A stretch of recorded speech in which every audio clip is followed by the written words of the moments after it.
Hello everyone, royal kitchen कट्टा या YouTube चॅनलवरती तुमचं मनापासून स्वागत आहे। आज आपण वरून क्रिस्पी आणि आतून रसरशीत बालुशाही कशी बनवायची ते बघणार आहोत। गोड पदार्थ हा लहानांपासून मोठ्यांपर्यंत सर्वांना आवडत असतो आणि त्यातली त्यात बालुशाही म्हणलं की मग तर आपल्या तोंडाला पाणी सुटतं। चला तर मग बालुशाही कशी बनवायची ते बघूया। यासाठी इथं मी 1.5 वाटी मैदा घेणार आहे आणि हा मैदा मी चाळून घेतलेला आहे। आता यामध्ये आपल्याला अर्धा चमचा मीठ टाकायचा आहे आणि अर्धा चमचा खाण्याचा सोडा टाकून घ्यायचा आहे। तसेच यामध्ये आता आपल्याला पाव वाटीपेक्षा थोडंसं जास्त तूप ओतून घ्यायचं आहे। इथं आपण 1.5 वाटी मैदा घेतला होता त्यामुळे एवढं तूप घेतलेलं आहे।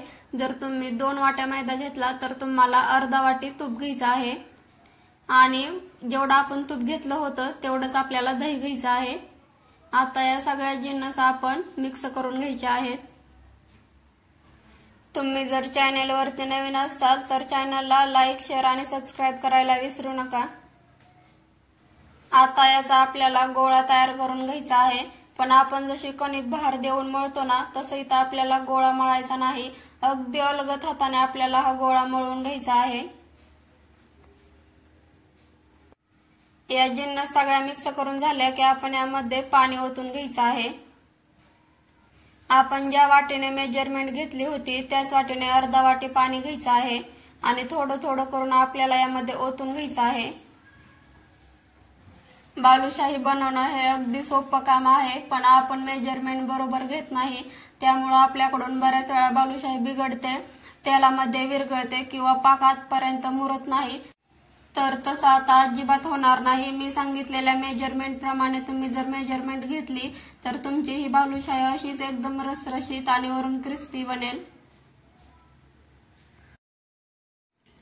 तुम्ही इथं बघू शकता मी हा अलगद हाताने गोळा बनवून घेतलेला आहे।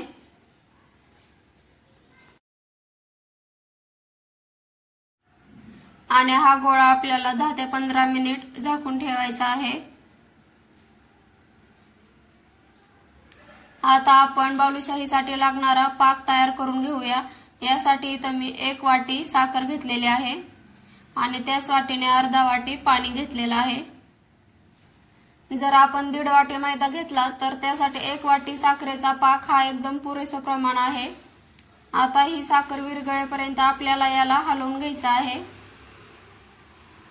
तुम्ही इथं बघू शकता साखर विरघळलेली आहे। तुम्ही यामध्ये वेलची पूड जरी टाकून घेतली तरीही चालेल।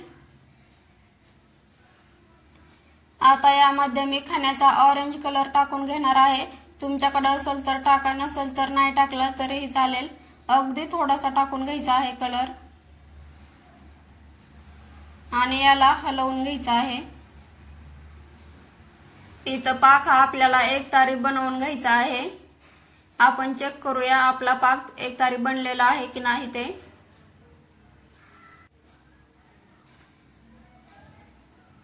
तुम्ही इथं बघू शकता एक तार बनत आहे, म्हणजेच आपला पाक तयार आहे। आपण गुलाबजाम साठी जसा एक तारेचा पाक बनवून घेतो अगदी तसाच पाक आपल्याला इथं बनवून घ्यायचा आहे।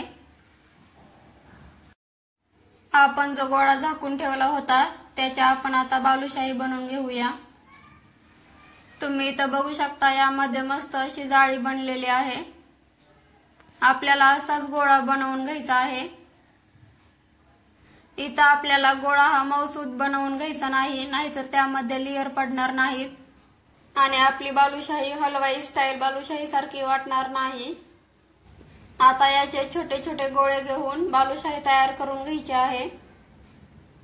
या बालुशाहीला मध्यभागी असं छिद्र पाडून घ्यायचं आहे आणि अशा प्रकारे बालुशाहीचा आकार याला देऊन घ्यायचा आहे। तुम्हाला जर बालुशाही बनवायचीच असेल आणि तुमच्याकडे जर दही नसेल तर तुम्ही इथं दही स्किप जर केलं तरी देखील चालेल। आता अशाच पद्धतीने आपण इथं सगळ्या बालुशाही तयार करून घ्यायच्या आहेत। बालुशाही तळण्यासाठी इथं मी तेल गरम करून घेतलेलं आहे। आता यामध्ये आपण या बालुशाही एक एक करून सोडून घ्यायच्या आहेत। आणि इथं तुम्हाला गॅसची फ्लेम ही एकदम लो टू मिडियम ठेवायची आहे. तुम्ही लो जरी ठेवली तरी देखील चालेल.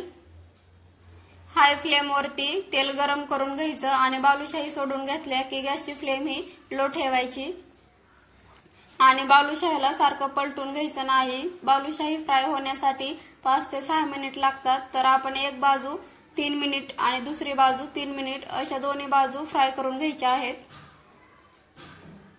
तुम्ही इथं बघू शकता मी 3 मिनिट याला फ्राय होण्यासाठी ठेवलेलं होतं. आता याला मी पलटून घेतलेलं आहे. आणखीन 3 मिनिट आपल्याला याची खालची बाजू फ्राय करून घ्यायची आहे.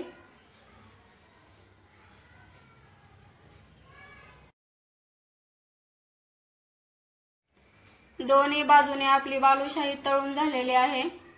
आता याला आपण काढून घेऊया. याचा आकार एकदम गुलाबासारखा वाटत आहे. एकदम मस्त अशी आपली ही बालुशाही बनलेली आहे. आता या सगळ्या बालुशाही आपण या पाकामध्ये सोडून घ्यायच्या आहेत. इथं बालुशाही आपल्याला 6 ते 7 मिनिट या पाकामध्ये ठेवायची आहे. इथं हे आपल्याला अगदी तसंच करायचं आहे. 3 मिनिट एका साईडने ठेवायचे आहे आणि 3 मिनिट दुसऱ्या साईडने ठेवायचे आहे. त्यामुळे आपली बालुशाही पाकामध्ये मस्त अशी मुरते आणि रसरशीत बनते. या बालुशाही पाकामध्ये मुरत आहे तोपर्यंत आपण उरलेल्या बालुशाही तळून घ्यायच्या आहेत. बालुशाही बनवताना बेकिंग सोडाच घेतला पाहिजे असं काही नाही.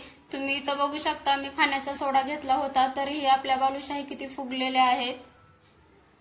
आता आपण ज्या पाकामध्ये मुरण्यासाठी बालुशाही ठेवलेल्या होत्या त्याही आपल्याला पलटून घ्यायच्या आहेत.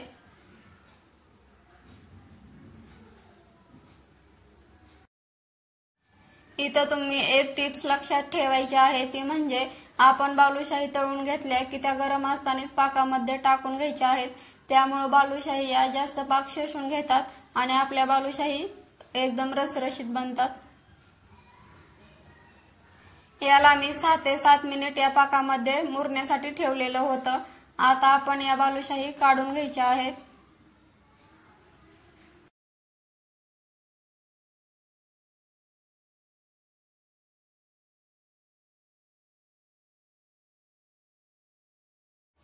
अशाच पद्धतीने इथं आपल्याला सगळ्या बालुशाही काढून घ्यायच्या आहेत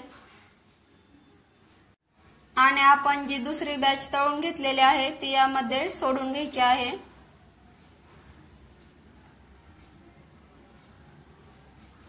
तुम्ही इथं बघू शकता मी सगळ्या बालुशाही बनवून घेतलेल्या आहेत. पाकामध्ये मुरवून घेतलेल्या आहेत. आता यावरती आपण एक एक काजूचा तुकडा ठेवायचा आहे किंवा पिस्त्याचे तुकडे जरी ठेवले तरी चालेल. तुम्ही इथं बघू शकता आपली बालुशाही खाण्यासाठी तयार आहे. एकदम हलवाईमध्ये मार्केटमध्ये जशी मिळते ना अगदी तशीच आपली बालुशाही बनलेली आहे. तर मग बालुशाही बनवण्याची माझी ही पद्धत तुम्हाला कशी वाटली ते कमेंट बॉक्स मध्ये नक्की सांगा. तुम्ही ही घरी नक्की बनवा. तुम्हाला एक बालुशाही मी ओपन करून दाखवते. तुम्ही इथं बघू शकता लेयर तर किती मस्त पडलेले आहेत आणि पाकही आतपर्यंत मुरलेला आहे. एकदम रसरशीत अशी आपली बालुशाही बनलेली आहे.